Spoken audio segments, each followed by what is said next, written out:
মোহতারাম হাজরিন, মহান রব্বুল আলমিনের অশেষ বড় মেহেরবানি যে মহান রব্বুল আলমিন আমাদেরকে পবিত্র জুমার দিন জুমার নামাজ আদায়ের লক্ষ্যে মসজিদে উপস্থিত হওয়ার তৌফিক দান করেছেন। আমরা সকলেই শুকরিয়া আদায় করি আলহামদুলিল্লাহ। নেক কাজ করতে পারা আর পাপ থেকে বেঁচে থাকা আল্লাহ তাআলার অশেষ মেহেরবানি। মোহতারাম হাজরিন, বর্তমান মুহররম মাস চলছে। আমরা গত সপ্তাহে আলোচনা করেছিলাম যে 10ই মুহররমে অন্যতম একটা ঘটনা হচ্ছে যে আমাদের নবী হযরত মুহাম্মদ মুস্তাফা সাল্লাল্লাহু আলাইহি ওয়াসাল্লামের দৌহিত্র হযরত আলী রাদিয়াল্লাহু তাআলা আনহুর ছেলে হুসাইন রাদিয়াল্লাহু তাআলা আনহু কারবালা প্রান্তরে শহীদ হওয়া। তো এই বিষয়ে আমরা গত সপ্তাহে বিস্তারিত আলোচনা করেছিলাম। তাই এই সপ্তাহে তারই কিছু বিষয় ইনশাআল্লাহ আলোচনা করব।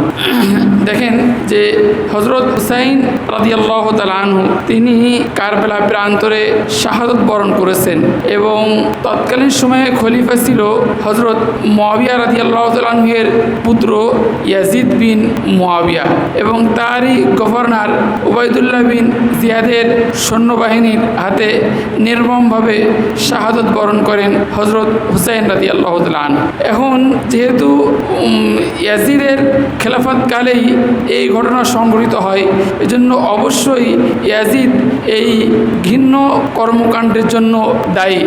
এবং আমরা গত সপ্তাহে আলোচনা করেছিলাম যে ইয়াজিদ এর সামনে যখন হুসাইন রাদিয়াল্লাহু তাআলা আনহুর কর্তৃত মাথা রাখা হয় তখন তিনি হয়তো একটু কান্নাকাটি করলেন বা দুঃখ প্রকাশ করলেন, কিন্তু বাস্তবিক পক্ষে হুসাইন হত্যায় যারা জড়িত তাদের থেকে তিনি কোনো ধরনের তাদের বিরুদ্ধে কোনো শাস্তি দেওয়া বা কোনো ধরনের কোনো পদক্ষেপ নেননি। এর দ্বারা অবশ্যই ইয়াজিদ বিন মুয়াবিয়া সে অপরাধ।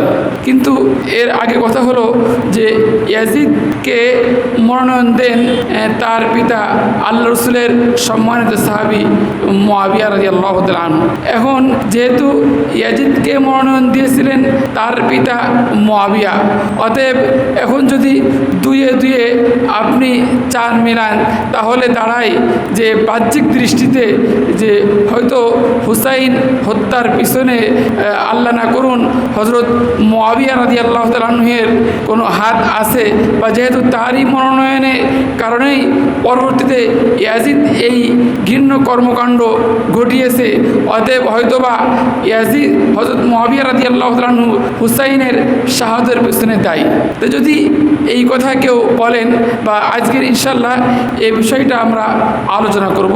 তো যাই হোক, দেখেন আমাদের এই আলোচনাটা বুঝতে হলে একটা জিনিস বুঝতে হবে, সেটা হচ্ছে যে তৎকালীন সময়ে খলিফা যারা ছিলেন তারা যত ঘৃণ্য কর্মকাণ্ড করেন বা পাপ কাজ করেন তারা সকলেই কিন্তু মুসলমান ছিলেন। তারা যেহেতু মুসলমান ছিলেন অতএব তাদের কোনো কর্মকাণ্ড যদি সেটা কুফরি না হয় তাহলে কোনো অবস্থাতেই তাদেরকে কাফের বলা বা তাদের উপর কুফরি ফতোয়া দেওয়া এটা ঠিক হবে না। 2 নম্বরে আসেন যে খলিফা সাহাবীদের পরে যারাই এই ক্ষমতার মসনাদে আসীন হয়েছেন তাবেই বা তাবেই, চাই সে উমাইয়া খলিফা হোক বা আব্বাসি খলিফা হোক, প্রত্যেকের একটা অভ্যাস এটা ছিল যে ক্ষমতার প্রশ্নে কারোর সাথে কোনো আপোষ নেই, ক্ষমতার প্রশ্নে কারোর সাথে কোনো আপোষ নেই এবং নিজের ক্ষমতা আপনার টিকিয়ে রাখার জন্য যত রক্তপাত করতে হয় তারা রক্তপাত ঘটাতো। যদি ক্ষমতা টিকিয়ে রাখতে গিয়ে সাহাবীদেরকেও হত্যা করতে হয় তবুও তারা সেই ঘৃণ্য কাজ করত, এটা শুধুমাত্র ক্ষমতার স্বার্থে। দেখেন আমরা বিখ্যাত জালেম বাদশাহ হাজ্জাজ বিন ইউসুফের আমরা নাম শুনেছি। ইনি অনেক সাহাবীদেরকে হত্যা করেছেন, অনেক বড় বড় তাবেঈকে হত্যা করেছেন হাজ্জাজ বিন ইউসুফ জালেম বাদশাহ। কিন্তু তার একটা ঘটনা শোনেন যে উনি কুতাইবা বিন মুসলিম রহমতুল্লাহ আলাইহি একজন প্রখ্যাত যোদ্ধা এবং ওনার সেনানায়ক ছিলেন। ওনাকে প্রেরণ করেন বর্তমানে উজবেকিস্তান। এই উজবেকিস্তানের একটা শহর হচ্ছে বুখারা, আর একটা শহর হচ্ছে সমরকন্দ, আর একটা শহর হচ্ছে তিরমিজ। এই অঞ্চলে যুদ্ধ অভিযানে পাঠান। তা উনি যখন বুখারা আক্রমণের জন্য বলেন কুতাইবাকে, তা কুতাইবা প্রথমে বুখারা আক্রমণ করে আবার পিছনে চলে আসার পরে তখন হাজ্জাজ চিঠি পাঠান যে তুমি বুখারার একটা মানচিত্র এঁকে আমার কাছে পাঠানোর পরে তিনি হাজ্জাজ প্রয়োজন মাফিক তাকে নির্দেশনা দেন এবং হাজ্জাজ তাকে এই কথা বলেন যে তুমি যে বুখারা আক্রমণ করতে গিয়ে যে দুর্বলতা দেখাইছো, এই দুর্বলতা দেখানোর কারণে তুমি একাকি এক ঘরে গিয়ে আল্লাহ তাআলার কাছে মাফ চাও। কথা বুঝছেন? তাহলে এই কথাটা আপনি কি বুঝলেন? তার মানে তাদের অন্তরে আল্লাহ তাআলার ভয়, আল্লাহ তাআলার বিশ্বাস এবং ইসলামের প্রতি ভালোবাসা, এটা কোনো ঘাটতি ছিল না। কিন্তু সমস্যা আর একদিক দিয়ে নিজের ক্ষমতা টিকিয়ে রাখতে যে যদি শত শত আলেমকে হত্যা করতে হয় তারা কোনো কুণ্ঠাবোধ করতো না, শত শত তাবেঈকে হত্যা করতে হয় কোনো কুণ্ঠাবোধ করতো না, এমনকি একাধিক সাহাবীদেরকেও যদি হত্যা করতে হয় ক্ষমতা টিকিয়ে রাখতে যে, তাহলে তারা সেই কাজ করত। আচ্ছা, এটা একটা ভূমিকা। 3 নম্বর আর একটা ভূমিকা, সেটা হচ্ছে যে আপনার আমরা জানি যে আরবের সবচেয়ে সম্ভ্রান্ত বংশ হচ্ছে কুরাইশ বংশ।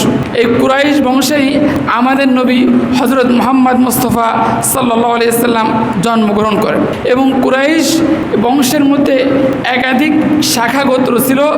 একাধিক শাখা গোত্রের মধ্যে সর্বশ্রেষ্ঠ শাখা গোত্র হচ্ছে হাশেমি শাখা গোত্র। এজন্য আল্লাহ রসুলের সম্মানিত পিতার নাম ছিল আব্দুল্লাহ, তার পিতার নাম আব্দুল মুত্তালিব, আর আব্দুল মুত্তালিবের পিতার নাম হচ্ছে হাশেম, আর তার পিতার নাম হচ্ছে আব্দে মানাফ। তা আল্লাহ রসুল সাল্লাল্লাহু আলাইহি ওয়াসাল্লাম এই হাশেমি বংশের ছিলেন। কুরাইশদের যত শাখাগোত্র ছিল তার মধ্যে শ্রেষ্ঠ শাখাগোত্র হচ্ছে হাশেমি বংশ আর হাশেমি শাখাগোত্র। আর হাশেমি শাখাগোত্রের পরেই কুরাইশদের মধ্যে অন্যতম শ্রেষ্ঠ শাখাগোত্র হচ্ছে উমাইয়া শাখাগোত্র। অর্থাৎ আমরা অনেকে জানি যে আবু সুফিয়ান, যিনি তার জীবনের প্রায় অধিকাংশ সময় আল্লাহ রসুলের বিরুদ্ধাচরণ এবং ইসলাম এবং মুসলমানদের বিরুদ্ধাচরণে কাটিয়েছেন, অবশেষে মক্কা বিজয়ের সময় ইসলাম গ্রহণ করেছেন। ইনি হচ্ছে উমাইয়া গোত্রের। আর তার ছেলের নাম হচ্ছে মুআবিয়া রাদিয়াল্লাহু তাআলা আনহু এবং মুআবিয়ার ছেলে হচ্ছে ইয়াজিদ। অর্থাৎ ইয়াজিদ ইবনে মুআবিয়া ইবনে সুফিয়ান ইবনে হারব ইবনে উমাইয়া, এই উমাইয়া গোত্রের হচ্ছে আপনার এই মুআবিয়া রাদিয়াল্লাহু তাআলা আনহু এবং তার ছেলে। এজন্য ইতিহাসে আমরা যে উমাইয়া খলিফা বলি, উমাইয়া খেলাফত বলি, এই যে আপনার সুফিয়ানের যে দাদা উমাইয়া, তার দিকে নিসবত করে সম্বন্ধ করে আপনার উমাইয়া খেলাফত বলা হয়। তো যাই হোক, এখন আসেন যে হযরত এখন এরপরে আর একটা ভূমিকা আসেন, সেটা হচ্ছে যে ইসলামে মনোনয়ন দানের পদ্ধতি কি। দেখেন, ইসলামে মনোনয়ন দানের পদ্ধতি এটাও যদি বর্তমান খলিফা পরবর্তী কোনো খলিফাকে মনোনয়ন দিয়ে যান তাহলে ইসলামে সেটা স্বীকৃত আছে। এবং শুধু বর্তমান খলিফা পরবর্তী কোনো খলিফাকে মনোনয়ন দেওয়ার ক্ষেত্রে নিজের বংশের হোক অন্য বংশের হোক যদি সে যোগ্য হয় তাহলে সেটাও ইসলামে স্বীকৃত। এমনকি যদি নিজের মৃত্যুর আগে নিজের পুত্রকে মনোনয়ন দিয়ে যায় আর পুত্র যদি যোগ্য হয় তাহলে ইসলামে সেটা স্বীকৃত। তবে একটা শর্ত হচ্ছে তার এই মনোনয়ন দেওয়াটা একটা প্রস্তাবের বিবেচনা এবং তার মৃত্যুর পরে উম্মত যদি তাকে মেনে নেয় তাহলে সেটা কার্যকর হবে, অন্য জায়গায় কার্যকর হবে না। এখন আসেন যে হযরত মুআবিয়া রাদিয়াল্লাহু তাআলা আনহু, তিনি তার জীবদ্দশায় তার পুত্র ইয়াজিদকে মনোনয়ন দিয়েছিলেন যে যাতে করে ইয়াজিদ তার মৃত্যুর পরে পরবর্তী খলিফা হতে পারে। এর কারণ কি? এর কারণ হচ্ছে যে হযরত মুআবিয়া রাদিয়াল্লাহু তাআলা আনহু একাধারে প্রায় 40 বছর সিরিয়ার শাসক ছিলেন। প্রথম 20 বছর ছিলেন গভর্নর হিসেবে আর পরবর্তী 20 বছর নিজে খলিফা হিসেবে। এবং এই খেলাফা উনি অত্যন্ত খেলাফতে দক্ষ হওয়ার কারণে সিরিয়াবাসী এবং আশপাশ সকলের মন জয় করতে সমর্থ হয়েছিলেন। এজন্য যেহেতু তার জনপ্রিয়তা ছিল আকাশচুম্বী এবং তিনি যেন দক্ষ একজন খলিফা ছিলেন এবং তার আমলেই আপনার প্রায় সময় রোমের সাথে যুদ্ধ করে মুসলমানরা জয়লাভ করত। এজন্য আপনার উমাইয়া খলিফা যারা তৎকালীন উমাইয়া রাজবংশ যে সময় তৎকালীন সময়ে বিভিন্ন শহরে ছড়িয়ে ছিটিয়েছিল, তারা অধিকাংশ লোক তারা এই ইয়াজিদের মনোনয়ন দেওয়ার পক্ষে ছিল। এবং হযরত মুআবিয়া রাদিয়াল্লাহু তাআলা আনহু তিনি উম্মার বৃহত্তর স্বার্থে এই ইয়াজিদকে মনোনয়ন দেন। বৃহত্তর স্বার্থ কি? গত সপ্তাহে বলেছিলাম যে আল্লাহ রসুল সাল্লাল্লাহু আলাইহি ওয়াসাল্লাম মৃত্যুবরণ করার পরে আবু বকর এবং ওমরের জামানা এবং উসমানের প্রথম 6 বছর এটা খুব ভালোভাবে চলে। এই সময় মুসলিম বিশ্বে কোনো সমস্যা তৈরি হয়নি। কিন্তু উসমান রাদিয়াল্লাহু তাআলা আনহুর খেলাফতের 6-7 বছর যাওয়ার পরে গোলযোগ তৈরি হয় এবং ইহুদিরা বিভিন্নভাবে আপনার মুসলিম খলিফাদেরকে উত্ত্যক্ত করে এবং মুসলিম খলিফাদের বিরুদ্ধে বিভিন্নভাবে বদনাম রটায় এবং পরিস্থিতি এমন পর্যায়ে ঘোলাটে তৈরি করে তারা মিথ্যা বিভিন্ন সাহাবীদের নামে চিঠি পাঠায় এক প্রদেশ থেকে আরেক প্রদেশে। এবং তৎকালীন সময়ে অবস্থা এমন দাঁড়িয়েছিল যে প্রত্যেক প্রদেশের লোকজন মনে করত আমরা ভালো আছি, বাকি সবাই খারাপ আছে। কথা বলছেন, এক প্রদেশ থেকে তারা বিভিন্ন সাহাবীদের নামে চিঠি পাঠাইতো, এ খলিফা খারাপ, খলিফা খুব অত্যন্ত খারাপ।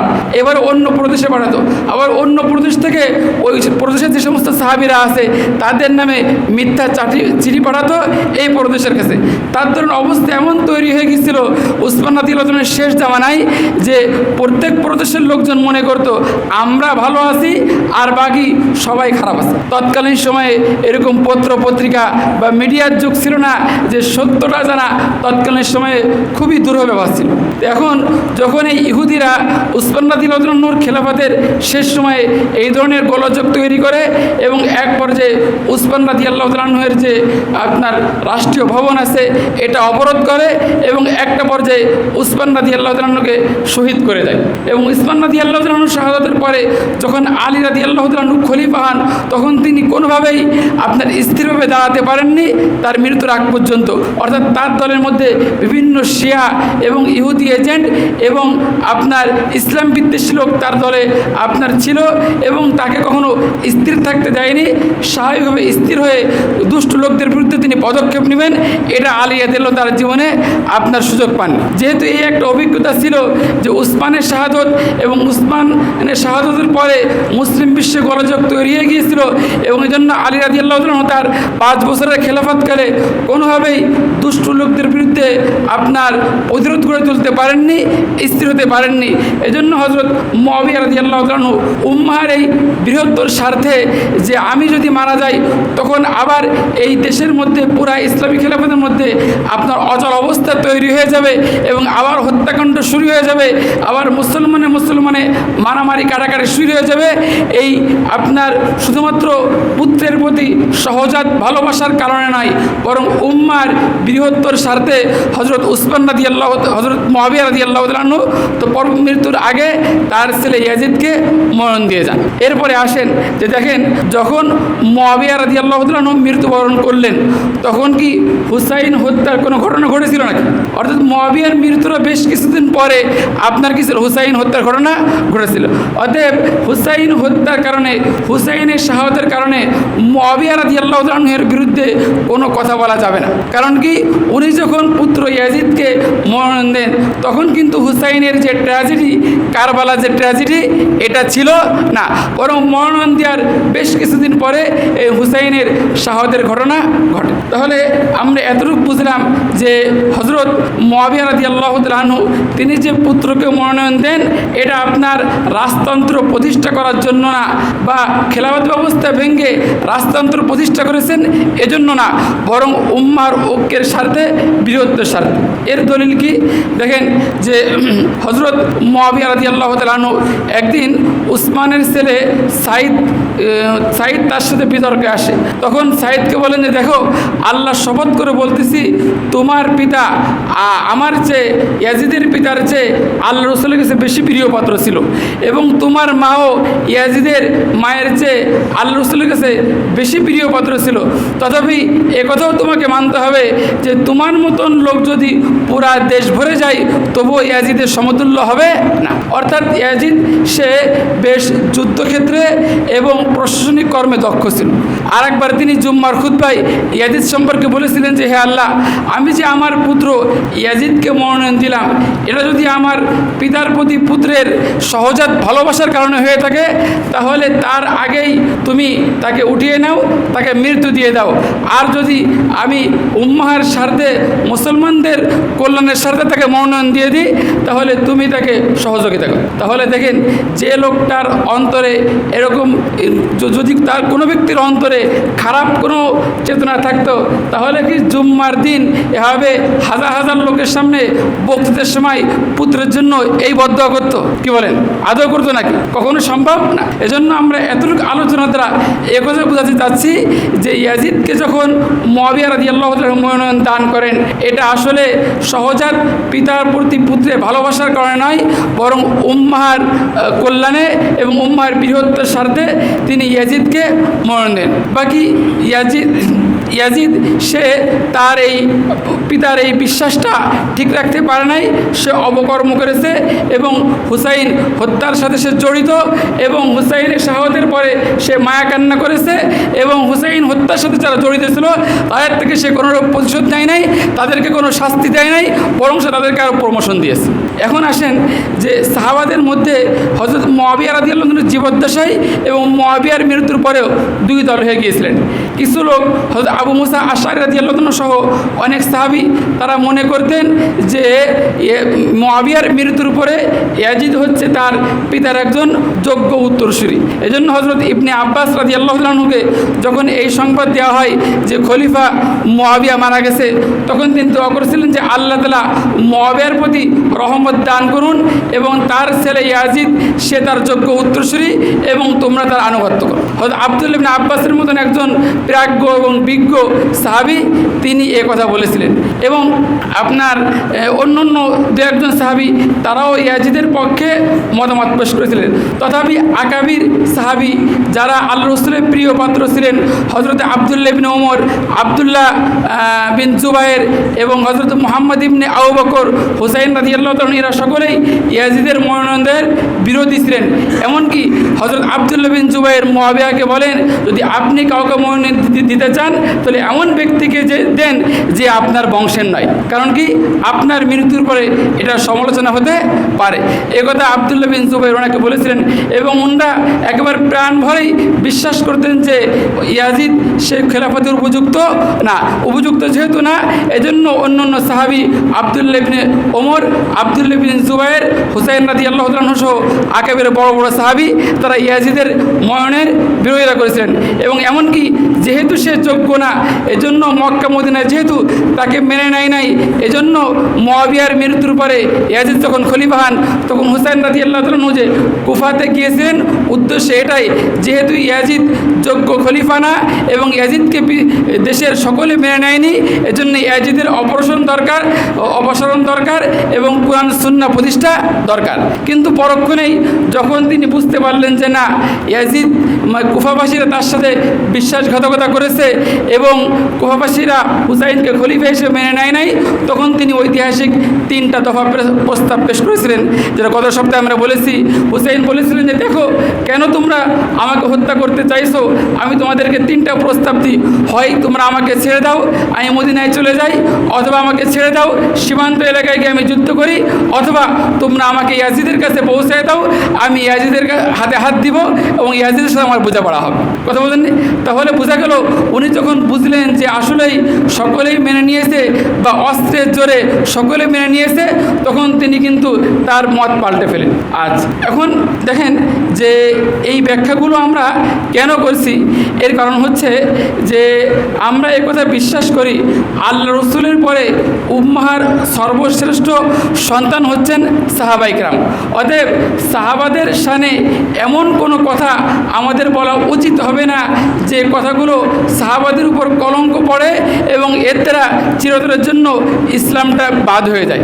কারণ কি, যেহেতু আমরা ইসলামকে পেয়েছি সাহাবাদের মাধ্যমে, অতএব যদি আমরা সাহাবাদেরকে বিষোদ্গার করতে পারি, সাহাবাদের বিরুদ্ধে কথা বলতে পারি, সাহাবাদের আদালত নিয়ে প্রশ্ন উত্থাপন করি, সাহাবাদেরকে গালমন্দ করি, তাহলে যে ইসলাম পেয়েছি সাহাবাদের মাধ্যমে, তাহলে একজন ফাসেক ব্যক্তি, একজন নিকৃষ্ট ব্যক্তি, একজন পাপী ব্যক্তি, তাদের মাধ্যমে যদি আমরা ইসলাম পেয়ে থাকি, তো ওই ইসলামকে আমাদের সালাম, ওই ইসলামকে আমরা মানি না। দেখেন, এজন্য সাহাবাদের জাহেরান কোনো দোষ ত্রুটি যদি আমাদের সামনে ভেসে ওঠে, অবশ্যই সাহাবাদের সামনে এমন একটা ব্যাখ্যা করতে হবে যে ব্যাখ্যার কারণে আপনার সাহাবাদের প্রতি কোনো দোষারোপ না হয়। এর কারণ কি?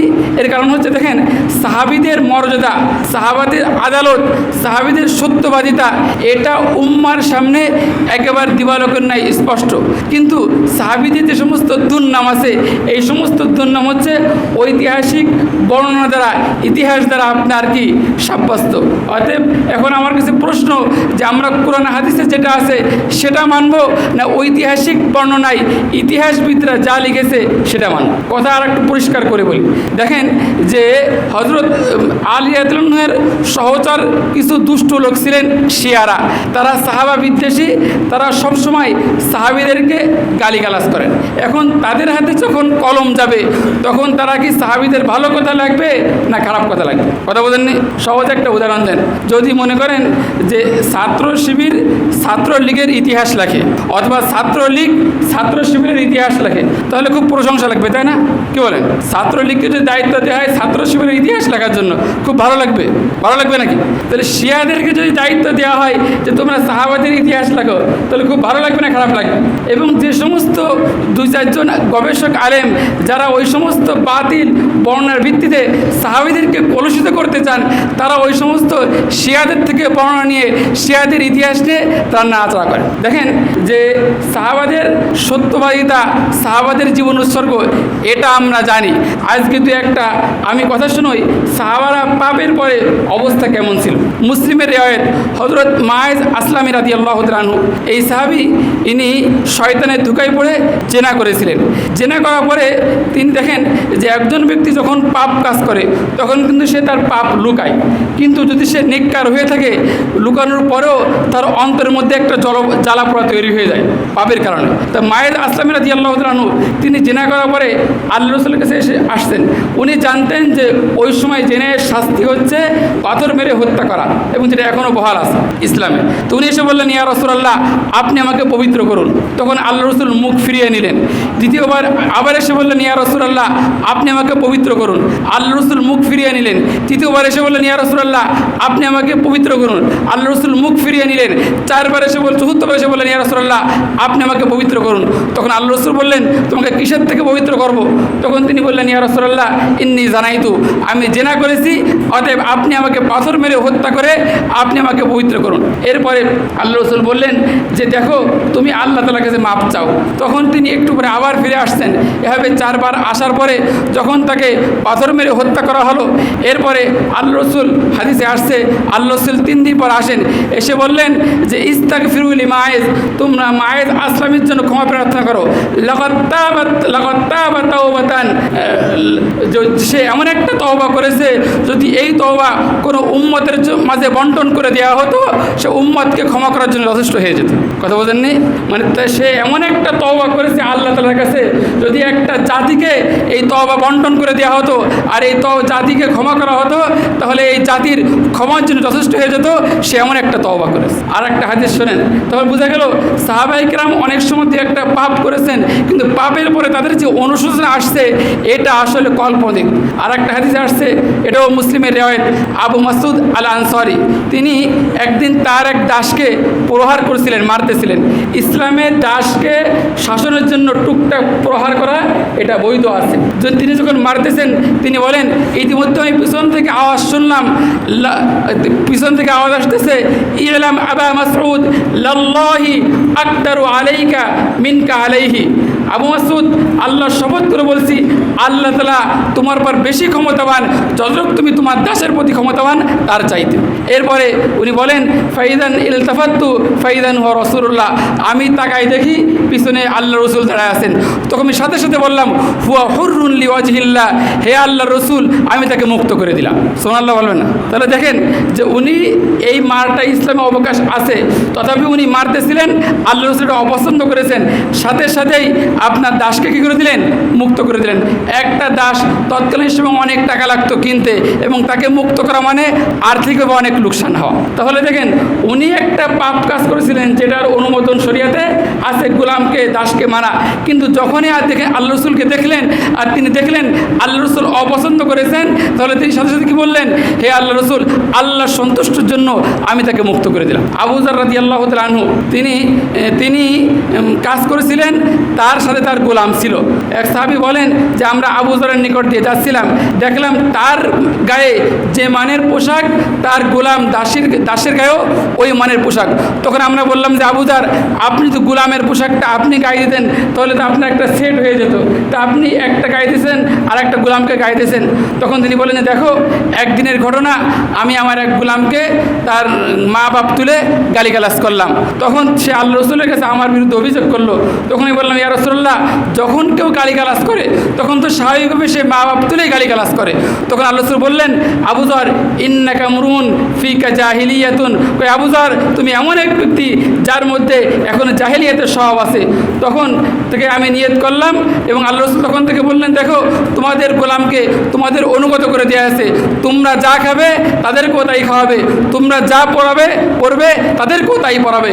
অতএব আমি যেহেতু ভালো রেশমি পোশাক পরেছি, অতএব আমি আমার চাকরকেও আমার ওই মানে পোশাক পরাইছি। কথা বোঝেননি?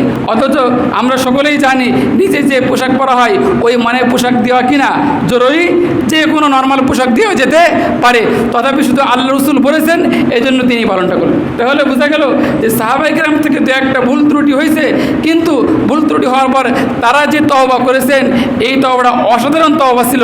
অতএব বাহ্যিক দৃষ্টিতে ঐতিহাসিক রেওয়ায়েতের ভিত্তিতে যদি কোনো ভুল ত্রুটি সাহাবাদের পরিলক্ষিত হয়, তাহলে এমন কোনো যুক্তিযুক্ত ব্যাখ্যা করতে হবে যে ব্যাখ্যার মাধ্যমে সাহাবায়ে কেরামের নিষ্কুলসতা পরিষ্কার হয়ে ওঠে, তাদের বিরুদ্ধে কোনোভাবেই কলম ধরা যাবে না। আল্লাহ পাক রব্বুল আলামিন আমাদের এই বিষয়টা অত্যন্ত একটা শাস্ত্রীয় বিষয়, এটা আসলে জনসাধারণের বিষয় না। এরপরও একটু অনেক কৌশলে কথাটা বললাম।